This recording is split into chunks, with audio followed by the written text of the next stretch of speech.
Hello dear students, welcome you again. I am Siddharth Singh. आज जो chapter हम लोग स्टार्ट करेंगे, हिस्ट्री का पहला चैप्टर है वो the rise of nationalism in Europe. Europe में किस तरह से नेशनलिज्म का जो राइज हुआ, जो नेशनलिज्म का उदय हुआ, उसी टॉपिक पर आधारित ये चैप्टर है। इसमें हम लोग क्या देखेंगे कि सबसे पहले देखेंगे कि ये यूरोप क्या है। कोई भी क्वेश्चन नहीं है कि यूरोप क्या, हम सब जानते हैं यूरोप एक कंटिनेंट है, लेकिन फिर भी हम एक एनालिसिस करेंगे छोटा सा यूरोप के बारे में। फिर समझेंगे क्या कि फ्रेंच रिवॉल्यूशन जो हुआ 1789 में, जो कि क्लास 9th में हम लोग ऑलरेडी इसके बारे में पढ़ चुके हैं, फ्रेंच रिवॉल्यूशन के बारे में। तो इस फ्रेंच रिवॉल्यूशन से क्या आइडिया मिला, जो आइडिया मिला नेशन का, तो वो नेशन का आइडिया के बारे में समझेंगे, जो कि फ्रेंच रिवॉल्यूशन से मिला और पूरे यूरोप में जाकर के वो स्प्रेड हुआ ये आइडिया। फिर देखेंगे क्या कि नेपोलियन के बारे में, नेपोलियन कौन था, किस तरह का वो जो है वहाँ पर रूल किया, और नेपोलियन जो सिविल कोड 1804 लाया, जिसको कि हम नेपोलियंस कोड भी बोलते हैं, इसके बारे में भी एनालिसिस करेंगे।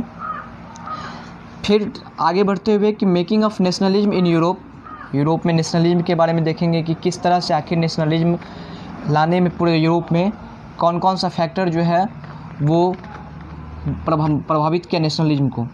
एरिस्टोक्रेसी के बारे में जानेंगे कि एरिस्टोक्रेसी क्या होता है, ठीक है, और जो न्यू मिडिल क्लास जो राइज हुआ था उसके बारे में हम लोग पढ़ेंगे। What did liberals nationalism stand for, liberal nationalism जो है वो क्या है होता है, इसके बारे में हम देखेंगे। ट्रीटी ऑफ वियना के बारे में समझेंगे और गिसेपी मेजनी के बारे में समझेंगे। और फिर सेकेंड वीडियो में क्या करेंगे कि इसके आगे का और टॉपिक को हम बढ़ाएंगे, क्योंकि बहुत ही वास्ट चैप्टर है हिस्ट्री का first chapter nationalism in Europe. तो इसको हम लोग पार्ट बाय पार्ट कोशिश करेंगे कि इसको डील करें, और हमेशा मेरा प्रयास रहेगा कि अच्छे से एनालिसिस करें जिससे कि आपको समझ में आए। क्योंकि वर्ल्ड हिस्ट्री है तो वर्ल्ड हिस्ट्री से हम लोग रिलेट इसलिए नहीं कर पाते हैं क्योंकि हम लोग वर्ल्ड हिस्ट्री जो है सिर्फ 9 में पढ़े हैं, वो भी थोड़ा सा 1-2 चैप्टर में पढ़े हैं, ठीक है। लेकिन कोशिश करेंगे क्या कि आपको इंडियन हिस्ट्री से हम कनेक्ट करके, कंपेयर करके आपको वर्ल्ड हिस्ट्री समझाने का हम कोशिश करेंगे, ठीक है। तो लेट्स स्टार्ट दिस चैप्टर। तो जैसा कि हम सभी जानते हैं कि यूरोप जो है वन ऑफ द कंटिनेंट है, 7 कंटिनेंट में ये 6 लार्जेस्ट कंटिनेंट है, ओके। इसका जो लोकेशन है तो ये इंटायरली नॉर्दर्न हेमिस्फीयर जो है तो नॉर्दर्न हेमिस्फीयर में है, और कुछ पार्ट जो है ईस्टर्न हेमिस्फीयर में है। जैसा कि हम आपको मैप दिखा रहे हैं, इस मैप के द्वारा आप देख सकते हैं कि ये जो पार्ट है ये सारा यूरोप का पार्ट है, और कुछ जो है ईस्टर्न हेमिस्फीयर में भी, और ज़्यादातर पार्ट जो है वो नॉर्दर्न और ईस्टर्न हेमिस्फीयर में है, ठीक है। और स्पेशली यूरोप का मैप दिखाएं तो ये यूरोप है, ठीक है, टोटल।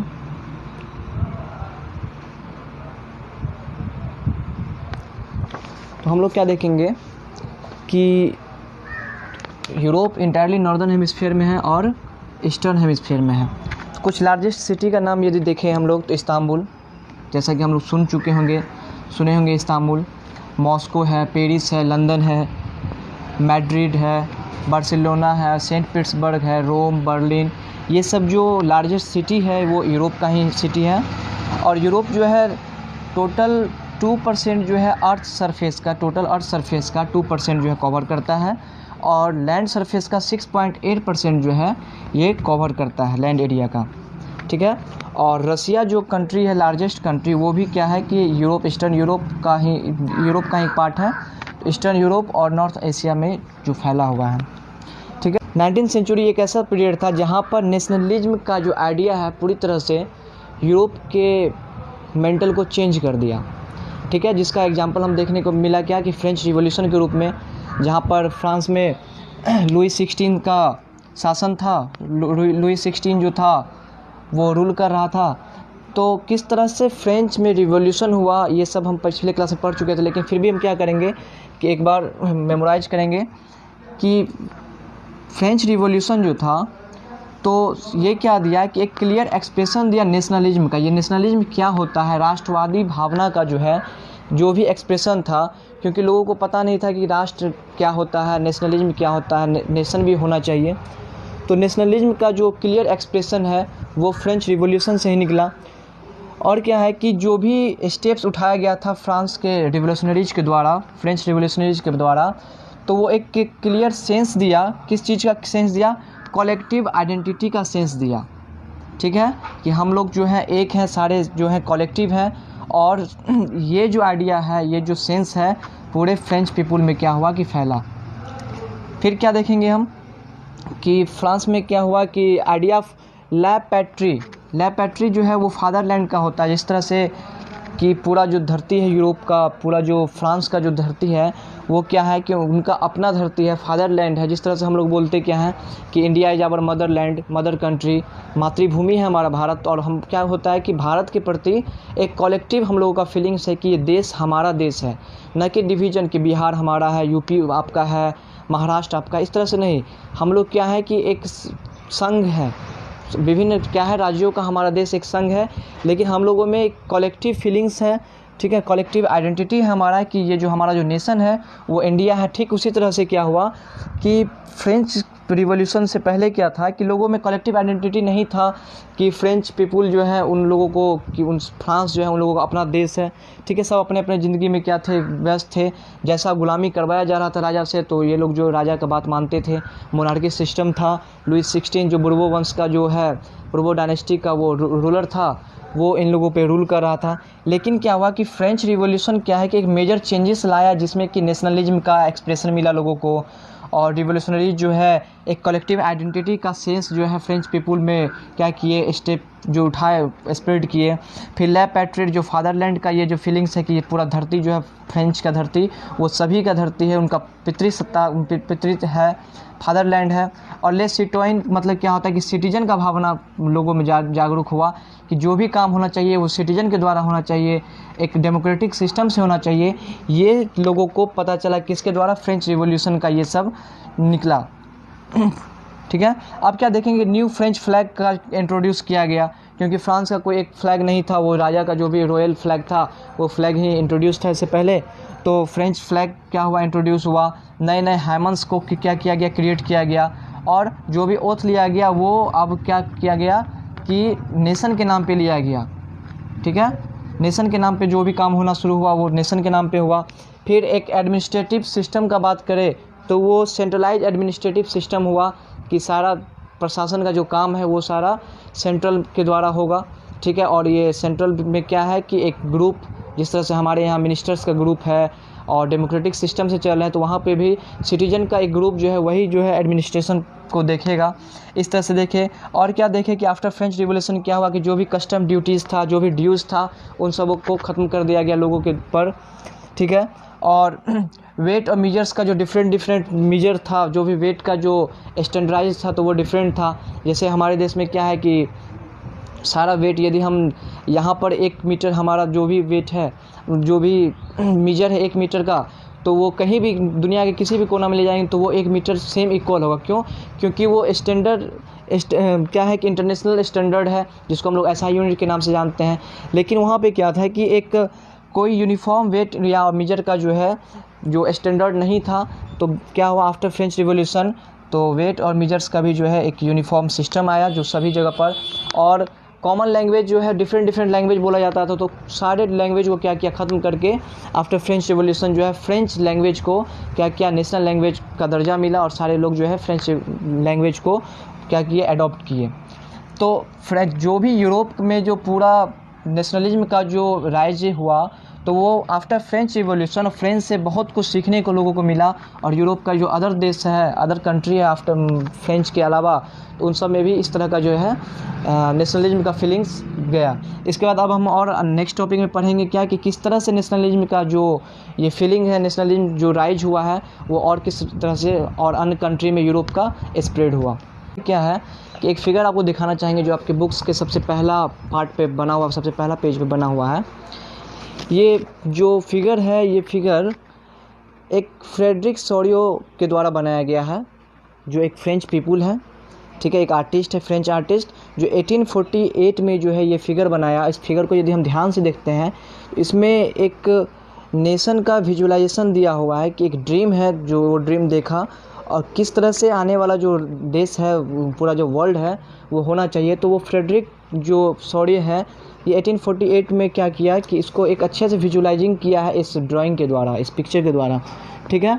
तो हम लोग जानेंगे क्या कि फ्रेडरिक सोरियो जो है 1848 में क्या किया कि एक 4 प्रिंट्स का, it was a French artist, Frederick Sorio कौन था, तो एक फ्रेंच आर्टिस्ट था जिसने प्रिपेयर किया था एक 4 सीरीज ऑफ 4 प्रिंट्स, 4 प्रिंट्स का सीरीज को प्रिपेयर किया था, जिसमें वो क्या किया कि विजुलाइजिंग किया कि एक ड्रीम को क्या किया विजुलाइज किया, जिसमें कि वर्ल्ड जो है किस तरह से होना चाहिए और वर्ल्ड में जो है डेमोक्रेटिक एंड सोशल रिपब्लिक जो है किस तरह से हो, ठीक है। तो वो क्या किया इस प्रिंट्स के द्वारा क्या है कि शो करने की कोशिश किया है, कौन, फ्रेडरिक सोरियो, ठीक है। तो अब हम बात करेंगे क्या कि यही अब जो ये जो फिगर दिखाए हम इसमें, तो ये क्या है कि उसी का 4th सीरीज का जो है फर्स्ट प्रिंट है। इसमें हम क्या देखें कि यूरोपियन, इसमें यूरोप और अमेरिकन पीपुल को जो है क्या किया गया है, शो किया गया है, ठीक है। जिसमें कि वोमेंस है और ऑल एज का और ऑल सोशल क्लास का जो है लोग एक ट्रेन बना करके, एक लॉन्ग ट्रेन बना करके क्या किया है कि एक मार्च कर रहे हैं, ठीक है। और मार्च क्यों कर रहे हैं, और मार्च करते वक्त और क्या है कि offering homages to Statue of Liberty as they pass by it, और यहाँ पर एक स्टैचू ऑफ लिबर्टी बना हुआ है और इसके बगल से गुजर रहे हैं और गुजरते हुए क्या कर रहे हैं, उसको होमेज दे रहे हैं, ठीक है। इसमें एक फीमेल फिगर दिखाया गया है जो एक हैंड में जिसके टॉर्च है, ठीक है, और दूसरे हाथ में जो है टॉर्च ऑफ इनलाइटमेंट है, और दूसरे हाथ में क्या है कि charter of rights of man, लोगों के अधिकार जो है, लोगों का जो अधिकार के बारे में जो चार्टर है, वो जो पत्र है वो लिए हुए ये खड़ी है, ये फीमेल फिगर दिखाया गया है, ठीक है। और इसी इमेज में कुछ दूर पे क्या है कि जो भी एब्सोल्यूट इंस्टीट्यूशन था, एब्सोल्यूट इंस्टीट्यूशन क्या होता है कि एक ऐसा गवर्नमेंट के द्वारा चलाया गया इंस्टीट्यूशन जिस पे कोई भी रेस्ट्रिक्शन नहीं हो, और एक तरह से वो क्या है डिक्टेटर के तरह वो जो है इंस्टीट्यूशन चले, ना कि डेमोक्रेटिक के तरह। तो यहाँ पर क्या दिखाया गया उस फिगर में कि बहुत सारा जो रिमेंस जो है वो फेंका हुआ है, रिमेंस गिरा हुआ है उन इंस्टीट्यूशंस का, जिससे कि क्या होता है पता चलता है कि जो भी इंस्टीट्यूशन था एब्सोल्यूटिस्ट इंस्टीट्यूशन, उसको ख़त्म कर दिया गया है, अब लोग जो है वो आज़ाद हैं, ठीक है। और फीमेल फिगर के द्वारा ये दिखाया गया है। तो इसमें एक यूटोपियन विजन जो है लोगों को दिखाया गया कि वर्ल्ड का जो सोरो क्या किया कि एक यूटोपियन विजन जो है उसके द्वारा लोगों को दिखाया गया कि नेशन क्या होता है, ठीक है।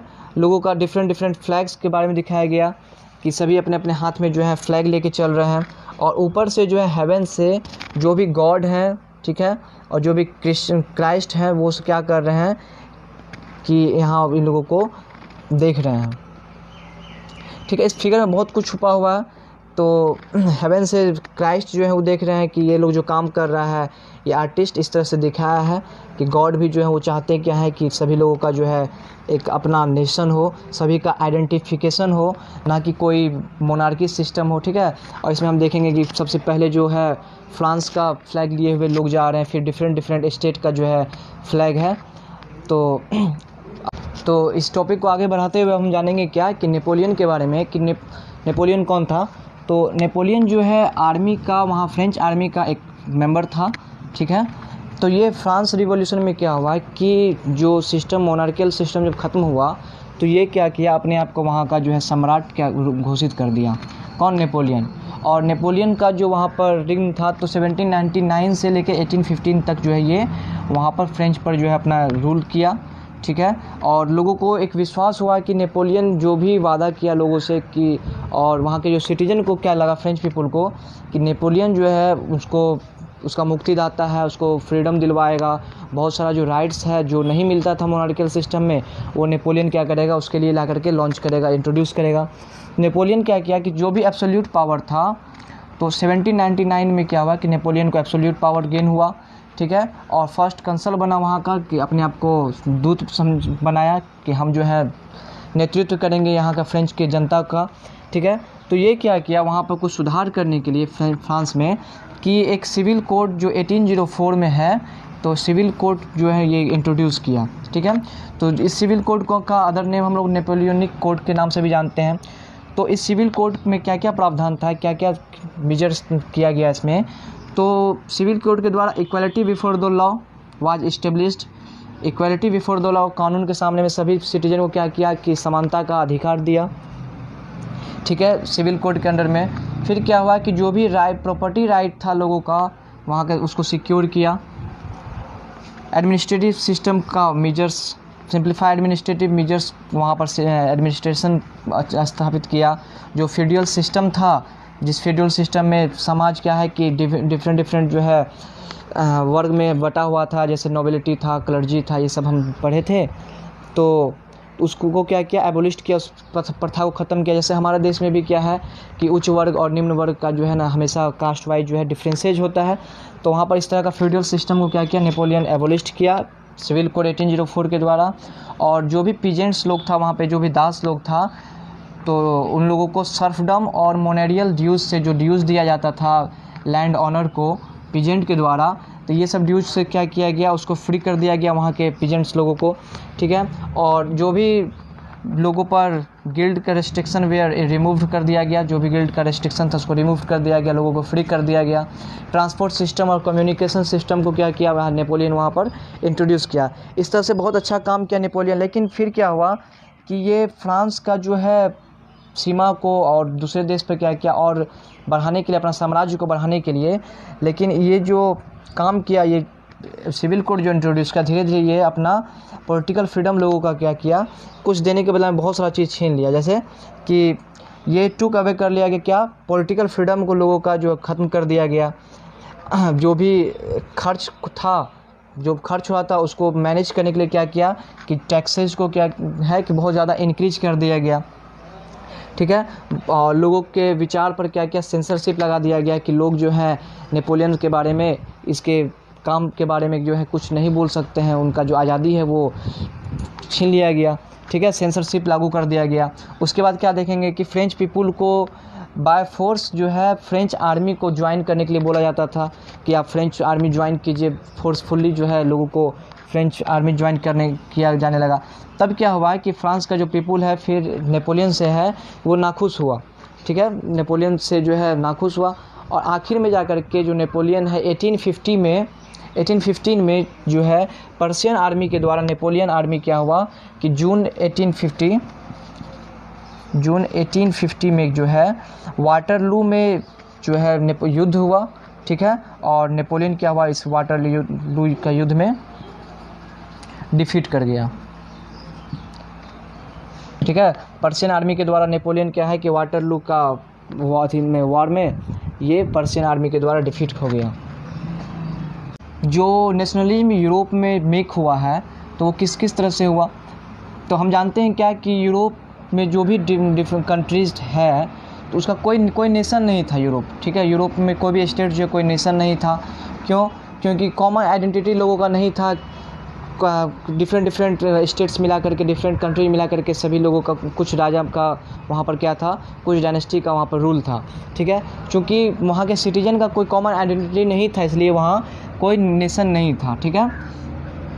और क्या था कि लैंग्वेज के बेस पर भी वहाँ डिफरेंस था कि जो भी पीपुल था residing in different areas spoke different language, different area के रहने वाले लोग जो हैं डिफरेंट लैंग्वेज बोलते थे। जैसे हम एग्जांपल लेते हैं हंगरी का, तो हंगरी का जो हाफ पॉपुलेशन है तो वो हाफ पॉपुलेशन मैगियर लैंग्वेज बोलता था, और अदर जो हाफ पॉपुलेशन था हंगरी का तो वो वैरायटी ऑफ डायलेक्ट बोलते थे, जैसे कि गैलिसिया पीपुल जो है वो पॉलिश स्पीकर थे, ठीक है। तो चूंकि डिफरेंसेज बहुत ज़्यादा था लोगों में, डाइवर्सिटी बहुत ज़्यादा था, कोई कॉमन आइडेंटिटी नहीं था, इस कारण से वहाँ नेशन नाम का जो वर्ड है, नेशन का जो फीलिंग है वो लोगों में आया ही नहीं कभी। लेकिन तो फिर जो है तो किस तरह से नेशनलिज्म का यहाँ पे स्टार्टिंग हुआ वो हम देखेंगे।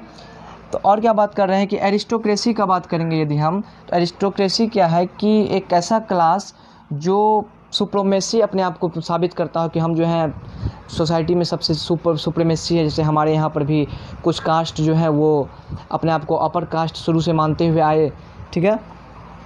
तो एरिस्टोक्रेसी क्या है, तो एरिस्टोक्रेसी वही हुआ कि एक ऐसा फीलिंग्स जो डिफरेंसेज पैदा करता है कि हम जो है रिच क्लासेज के लोग हैं, क्लासेज वाइज, और एक मिडिल क्लास का है, पुअर क्लास का है, पीजेंट्री क्लास का है। तो एरिस्टोक्रेसी में क्या हुआ कि जो एरिस्टोक्रेसी लोग थे उनका खुद का लैंड हुआ करता था, उस लैंड पे खुद से ऑन करते थे, ठीक है। ये लोग जो है फ्रेंच कनेक्टेड पीपुल थे, फ्रेंच भाषा बोलते सभी लोग जो हैं, जो भी एरिस्टोक्रेसी लोग हैं, तो यहाँ के जो कुछ लोग थे तो वो फ्रेंच स्पीकर थे, और फ्रेंच स्पीकर थे सभी कॉमनली। तो इस कारण से क्या है कि मैरिज के द्वारा भी एक दूसरे से क्या है कि टाई अप थे लोगों, इन लोगों में जो है यूनिटी का फीलिंग था, ठीक है। और चूंकि ये न्यूमेरिकली जो है बहुत ही स्मॉल ग्रुप ही हुआ करते थे, लेकिन फिर भी जो है ये इनका जो है शासन, इनका जो प्रभाव था वहाँ पर फ्रेंच पर, यूरोप पर जो है वो कुछ ज़्यादा ही था। फिर पीजेंट्री का बात करेंगे तो पीजेंट्री का जो पॉपुलेशन, जो मेजर पॉपुलेशन था वो पीजेंट्री के ही थे। जो भी दास लोग थे, जो भी लोअर क्लास के लोग थे, उन लोगों का था। तो ऐसे में क्या हुआ कि एक मिडिल क्लास का स्टार्टिंग हुआ, मिडिल क्लास का जो है राइज हुआ। तो एक सोशल क्लास इमर्ज हुआ जो टाउन्स और इमरजेंस ऑफ कॉमर्शियल क्लासेज, इन जिसको हम लोग मिडिल क्लासेज बोलते हैं, ठीक है। ये एडुकेटेड क्लास थे, एडुकेटेड पीपुल थे, जिनमें नेशनलिटी का और जो है आइडिया जो है बहुत ही ज़्यादा पॉपुलर हुआ, ठीक है। तो एक ऐसा भी क्लास था एरिस्टोक्रेसी और पीजेंट्री के बाद जिसको हम लोग मिडिल क्लास कहते हैं, ये इसका जो राइज हुआ, ठीक है, एक इमर्ज हुआ मिडिल क्लास।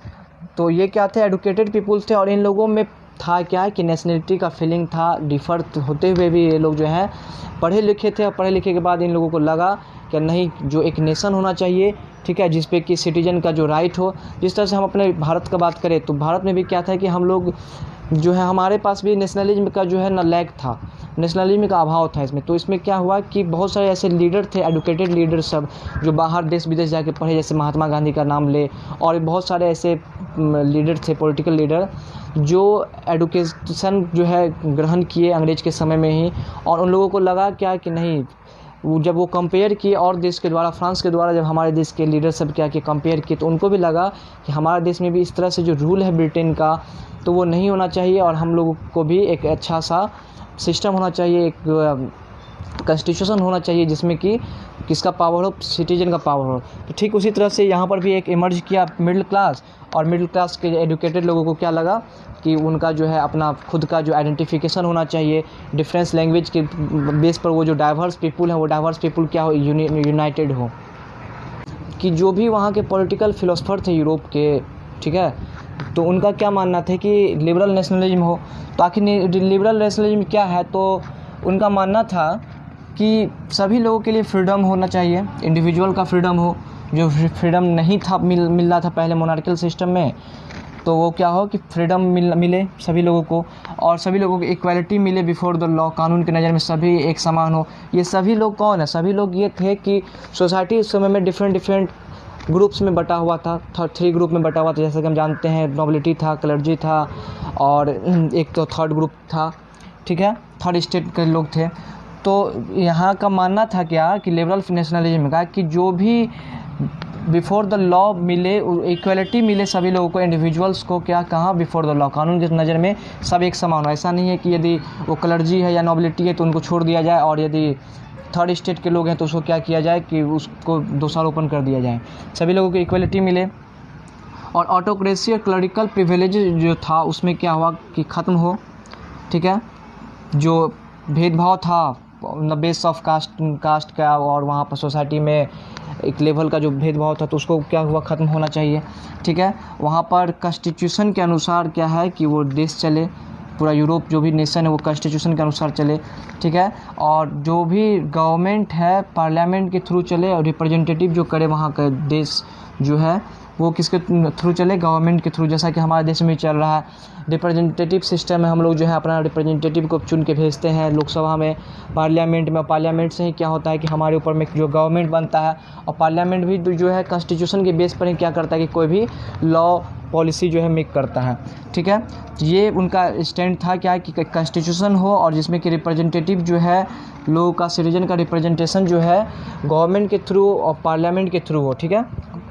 और क्या है कि इकोनॉमिक स्फीयर का बात यदि हम लोग करते हैं तो इकोनॉमिक में क्या कि जो फ्रीडम मिले लोगों को मार्केट प्लेसेस में, ठीक है, व्यापार करने की जो है आज़ादी मिले, ठीक है।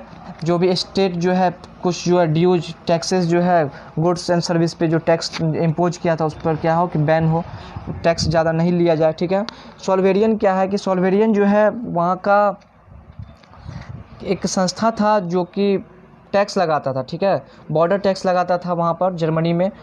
तो वो क्या हुआ कि सॉल्वेरियन को एबोलिश किया जाना चाहिए, ठीक, ख़त्म हो, जो भी टैरिफ बैरियर लिया जाता है उसको ख़त्म हो, और नंबर ऑफ़ करेंसीज को क्या किया जाए, रिड्यूस किया जाए, और रेलवे का एक नेटवर्क बनाया जाए, ठीक है, जिससे क्या हो कि बिजनेस कर सके आसानी से, ठीक। ये सारा जो है हम लोग क्या देखें कि लिबरल नेशनलिज्म का स्टैंड था, ठीक है। अब इस वीडियो के आगे का वीडियो में, चूँकि ये बहुत ही वास्ट चैप्टर है जैसा कि पहले भी बताया है, तो एक ही वीडियो में इसको इन सबको ख़त्म कर देना ठीक नहीं रहेगा, क्योंकि एक्सप्लेनिंग मेथड के द्वारा इसको ख़त्म करना है। आपको इंटरकनेक्ट करके हम समझाते हैं, हमारा इंडिया के बिहाफ में क्या है कि हम इसको वर्ल्ड यूरोप को हम लेके चल रहे हैं, वर्ल्ड हिस्ट्री को लेके चल रहे हैं। तो ये जो है चैप्टर चूँकि वास्ट चैप्टर है, तो डिफरेंट पार्ट में हम आपके सामने लेके आएंगे। तो आप कीजिए क्या कि इस लेक्चर को देखने के बाद जो आपका एनसीईआरटी बुक है, एनसीईआरटी बुक को एक बार अच्छे से थोड़ा रीडिंग दीजिए, फिर जो है हम जो नेक्स्ट पार्ट इस वीडियो को लेके आएंगे तो आपको समझने में बहुत ही आसानी होगी।